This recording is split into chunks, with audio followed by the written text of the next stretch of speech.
آپ کے سامنے جانی پہچانی شخصیت فضیلت الشیخ محمد سلیم ساجد مدنی رحمہ حفظہ اللہ، جو کہ غرب الدیرہ مکتب میں کافی دنوں سے دعوت کا کام کر رہے ہیں۔ آپ کا موضوع ہے معاشرے میں بے حیائی اور اس کی روک تھام۔ آپ کے سامنے فضیلت الشیخ محمد سلیم ساجد حفظہ اللہ، فلیتفضل مشکورا۔ السلام علیکم ورحمۃ اللہ وبرکاتہ۔ الحمد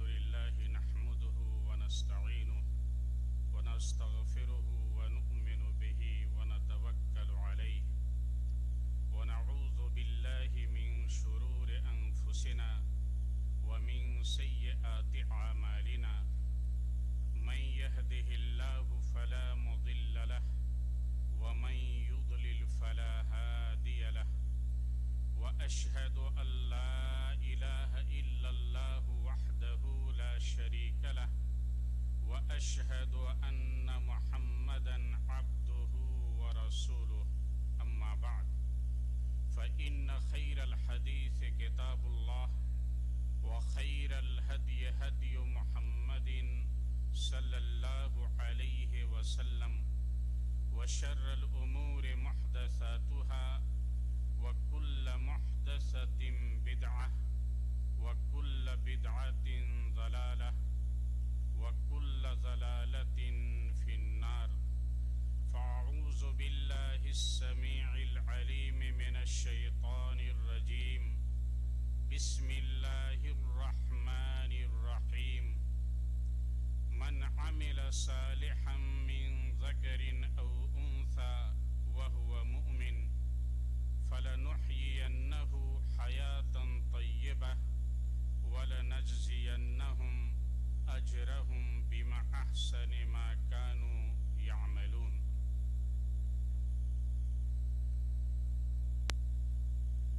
علماء کرام،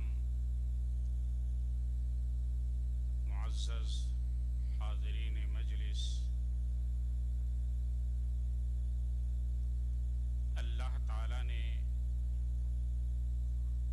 اپنی تمام تر مخلوقات میں ہم انسانوں کو سب سے اشرف قرار دیا ہے۔ ہماری صحیح تعلیم و تربیت کے لیے اللہ تعالیٰ نے بہت سے انبیاء اور رسول بھیجے۔ انبیاء کرام کی بعثت کا مقصد یہی تھا کہ انسانی معاشرے کے اندر اگر کوئی بگاڑ پیدا ہو چکی ہے تو اس کی اصلاح کی جائے۔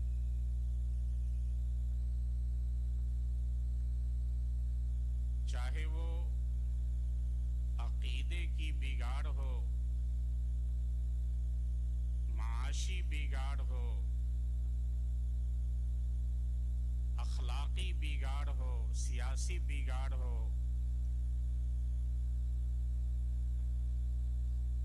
معاشرے کے اندر جو بھی بگاڑ پیدا ہو جائے جس سے معاشرہ برباد ہو سکتا ہے، اس کی اصلاح کی جائے۔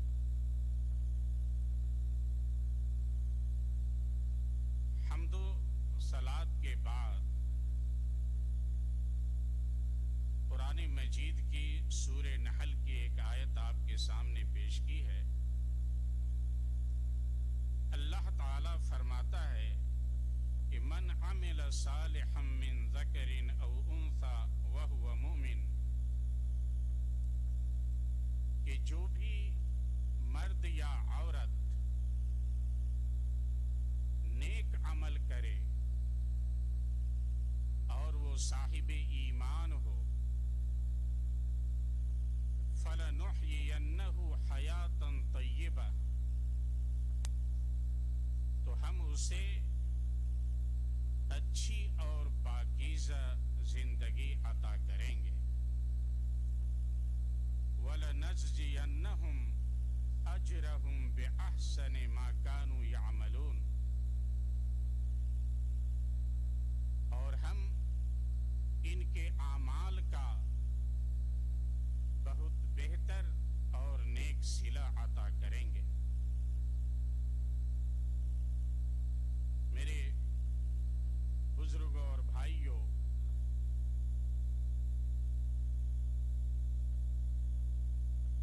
انبیاء کرام کی بعثت کا مقصد جہاں انسانی معاشرے کو ایک مثالی معاشرہ بنانا تھا، وہیں آپ دیکھیں گے کہ جن اقوام نے انبیاء کرام کی تعلیمات کو ٹھکرا دیا، معاشرے کے اندر طرح طرح کی برائیاں پیدا ہو گئیں، تو اللہ تعالی نے انبیاء کرام کے ہوتے ہوئے بھی انہیں اپنے عذاب سے دوچار کیا اور ہلاک و برباد کر دیا.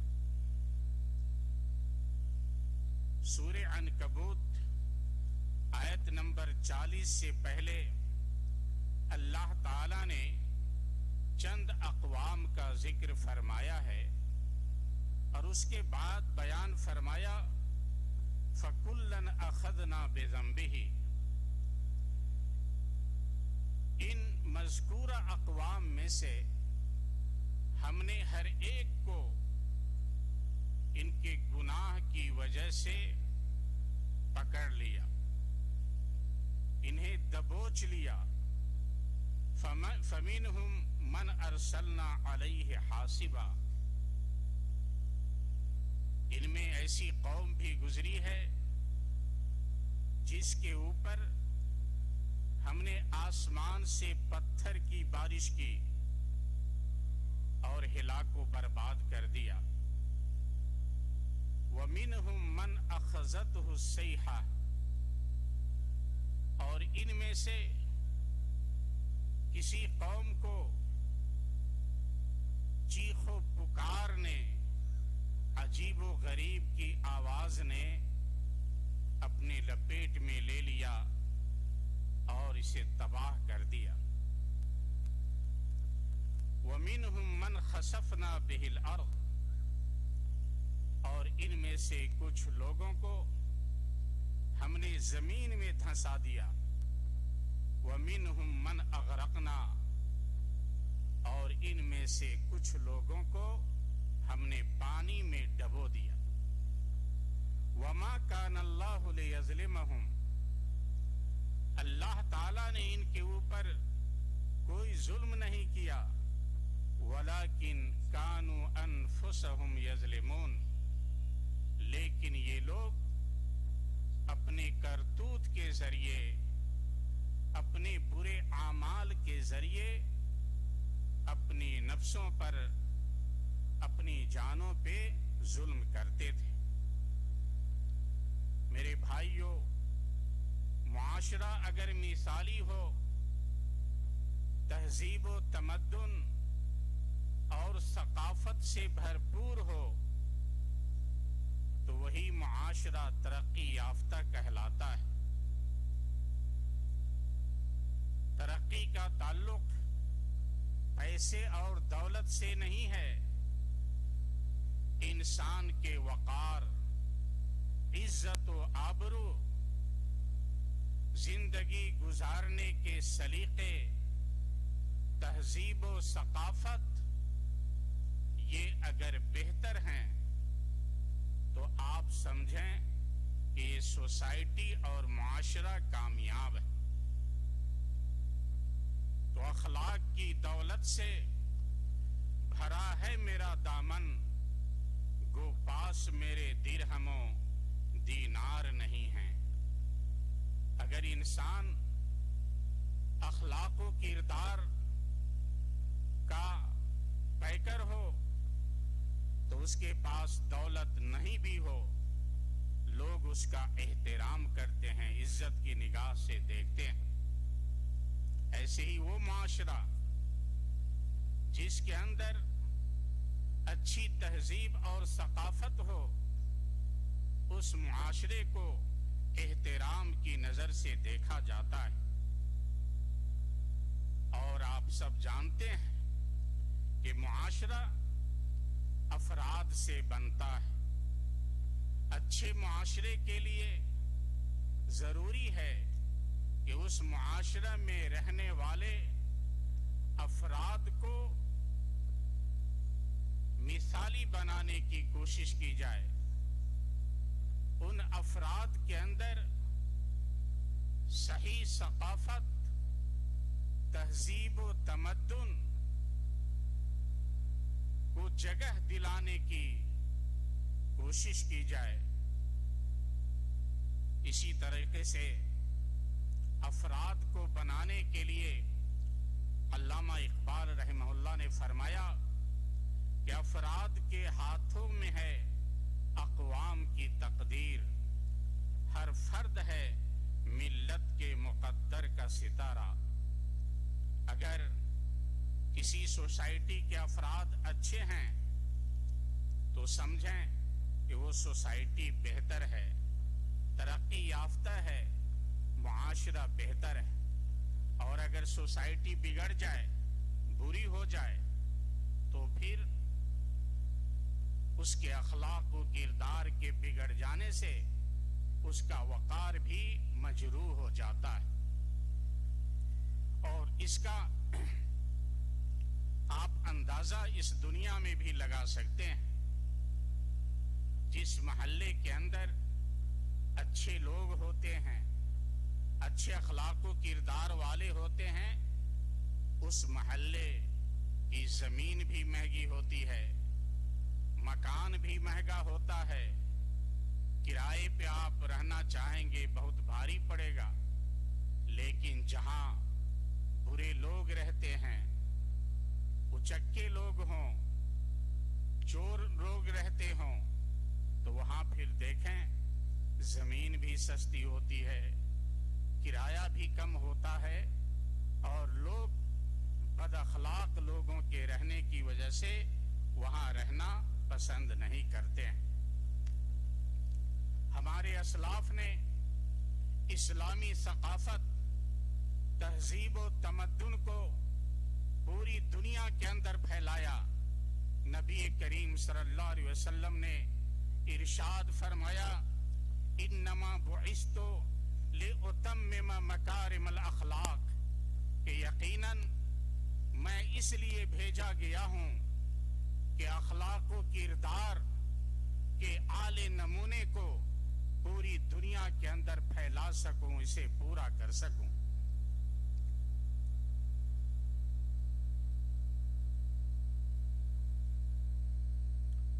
اسی نبوی اخلاق کو ہمارے اسلاف نے پوری دنیا کے اندر پھیلایا، اور دنیا کی دیگر اقوام نے اسلامی اخلاق و کردار کو دیکھ کر اسلام کی دولت کو گلے لگایا۔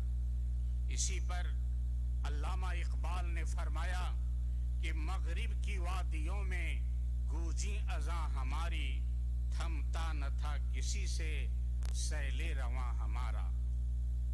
میرے بھائیوں، معاشرے کی بگاڑ یہ کوئی نئی چیز نہیں ہے، کوئی نئی بات نہیں ہے۔ ہر معاشرے کے اندر کچھ نہ کچھ بگاڑ پہلے بھی رہی ہے، چاہے وہ انبیاء کرام کا دور ہی کیوں نہ ہو۔ لیکن ہر دور کے اندر یہ کوشش کی گئی کہ معاشرے سے بگاڑ کو